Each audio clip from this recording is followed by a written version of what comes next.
name is Jordin Sparks. I'm 16 years old and I'm from Glendale, Arizona. We first met Jordin in 2007 when she was a contestant on American Idol, and she ended up winning the show at just 17 years old, which made her the youngest winner at the time. Jordin Sparks! After Jordin got off American Idol, she definitely hustled and worked really hard on her music career. She ended up having these huge hits like Tattoo and No Air with Chris Brown. She's always been open about how important God is in her life. That also played into her love story with Dana. Jordin and Dana definitely had an unconventional love story. She first met his family when she visited with her family in Houston. They ended up on a text chain with their moms and they really hit it off. And when they met for the first time a couple months later, she knew he was the one. While they were on vacation with their friends in Hawaii, they decided to elope. They were ready to enjoy newlywed life, but then 2 months later, maybe even less than that, they found out they were expecting their first child together, and it was a total surprise. I'm a procrastinator. I hadn't found a doctor out here for myself. Like, I didn't have an OB/GYN out here. He's actually in Phoenix. So I would just, every year I'd go visit my family and I'd go see my doctor. And so when we got pregnant, we were like, okay, it's gonna be too much to be going back and forth for checkups and different things like that. And you have to go weekly when you get into the 3rd trimester, and it was just too much. So we had to find a doctor here.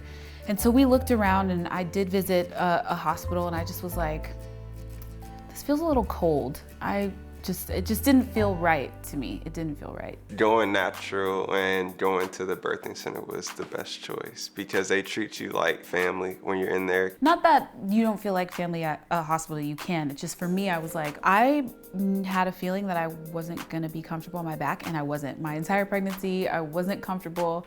And I didn't want to have to give birth that way. And I loved being able to have the option to get up and walk around. And I also wanted to do it without I wanted to feel everything.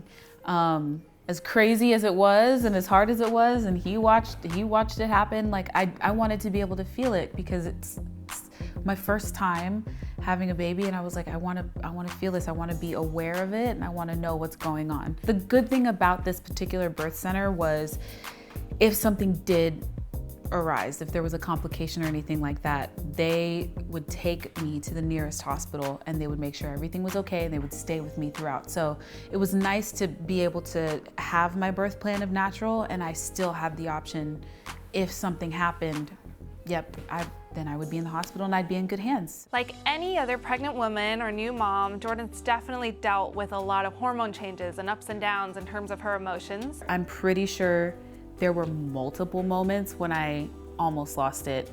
There wasn't any particular thing. That's why it's so hard to think about, because everything kind of irked me. So it would be like, I would say something and he wouldn't hear me, and I would just be like. On May 1st, Jordin started having contractions, but it wasn't until the next day that her water actually broke. So I started just getting nervous, like the thought of, okay, this is really happening, like it's here.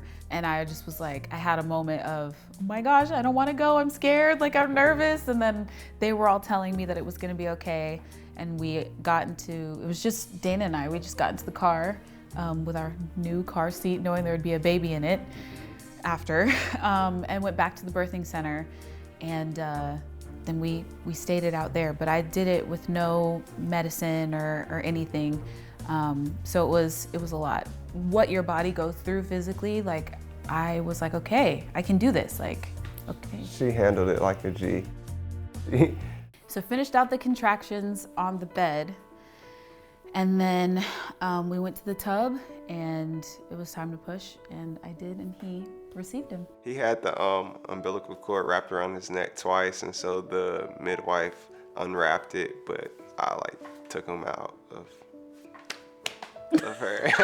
I thought I would be grossed out because people have told me once you see your wife like that, you can never change the image in your head. But I was so excited about him actually coming that I was just like, all right, come on. It was kind of just that realizing moment that everything you have been preparing for was here in your hands. It's every emotion that you felt throughout the entire pregnancy from start to beginning kind of is just bam, and it hits you. And so it was pretty cool. I knew that he was there, and that was the other thing too, because it was a comfort thing, because I knew that he was gonna grab like he was gonna have him and hold him and comfort him, and whatever was gonna happen, he was gonna be there. And I think that actually, now that I'm talking about it, it's really cool. Like, you've literally had his back from the moment he was born. Like, that's awesome. He handed him to me. I was in shock. I don't know if tears fell or not. I felt like I was crying, but it was just one of those moments where I was like, oh my gosh, I just carried you for so long, and now you're literally here in our arms. And then after that, like, I think for a week, we both couldn't look at him without crying.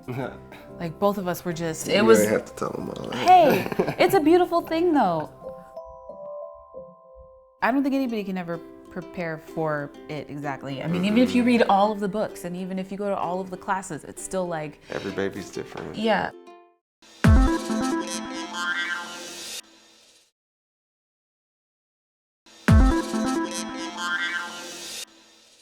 So naming a baby is really stressful for any new parent, and especially with everyone's opinions from family and friends. We wanted to just make it easy like the whole process, because I remember watching my brother and sister-in-law go through picking names. When they asked everybody gave their their opinion and their names, and then it turned into stories about like, well, this is why you should name him this person and all this stuff, and it almost like was so overwhelming to watch them, and I know it was overwhelming for them. And so when we found out it was a boy, I was like, you're a good man, I love you, we're just gonna name him after you. So me and my dad have the same name, but different middle names, and since he's technically a junior, people call me Little Dana, and I'm bigger than my dad since I was, like 16, 17, and so I hated being called Little Dana. So I'm like, I really call him DJ, so that way he has the choice once he gets older if he wants to go by Dana, or if he wants to go by DJ, he has that. Dana and Jordin are taking everything in stride. Just like any other new parent, they're learning as they go. They're really a strong team, and that's how they're getting through everything. I don't think anybody can ever prepare for it exactly. I mean, even if you read all of the books and even if you go to all of the classes, it's still like... Every baby's different. Yeah, when you go home and you're just like, okay, the dynamic has completely shifted. Now it's the three of us, and now we have somebody who's relying on us, and now the focus is completely on him. And I don't think that you could ever really be prepared for that. It's amazing to have him around though. He makes everything so much better. I love it. I could stare at him for hours. I really could. I think I do. You do? I do.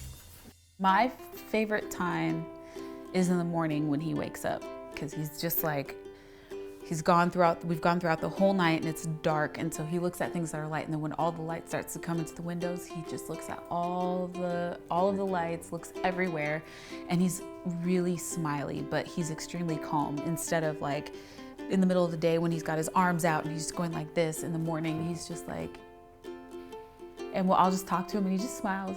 He's just like, okay. It's just so cute. He just does everything in his own time, in his own way. He's precious. What's your favorite time of the day? I just like rocking him to sleep because it's that skin on skin time, because I usually don't have a shirt on anyways, and he's a really hot baby.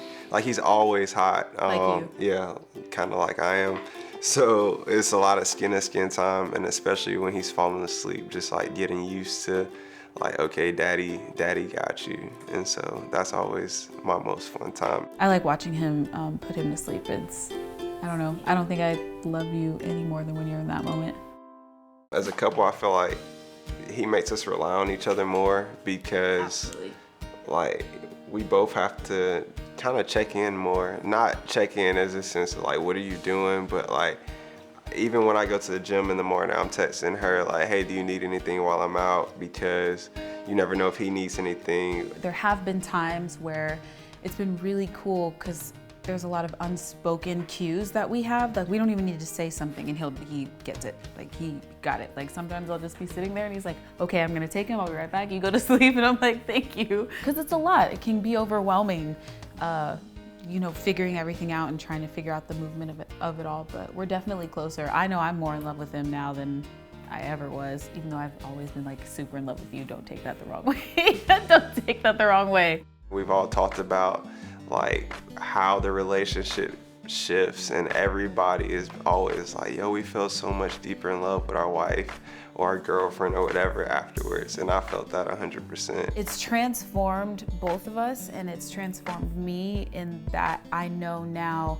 instead of saying like, well, I know I have to be better, and I want to be better, and I want to be a better person and accomplish so much. Like now it's not just a sentiment that I say. It's something that I have to do. As humans, we should always be trying to be better and trying to grow. And with him, it's just expedited the process, but it's made it so great. Like, I already know that he's infinitely better, and I'm infinitely better just because he's here. It is meant to be, and was definitely a part of God's plan for sure, because I believe that everything happens for a reason, right? And we found each other the way that we found each other. We decided to get married the way we decided to get married, and then everything else happened, and now he's here, and I wouldn't trade it for anything.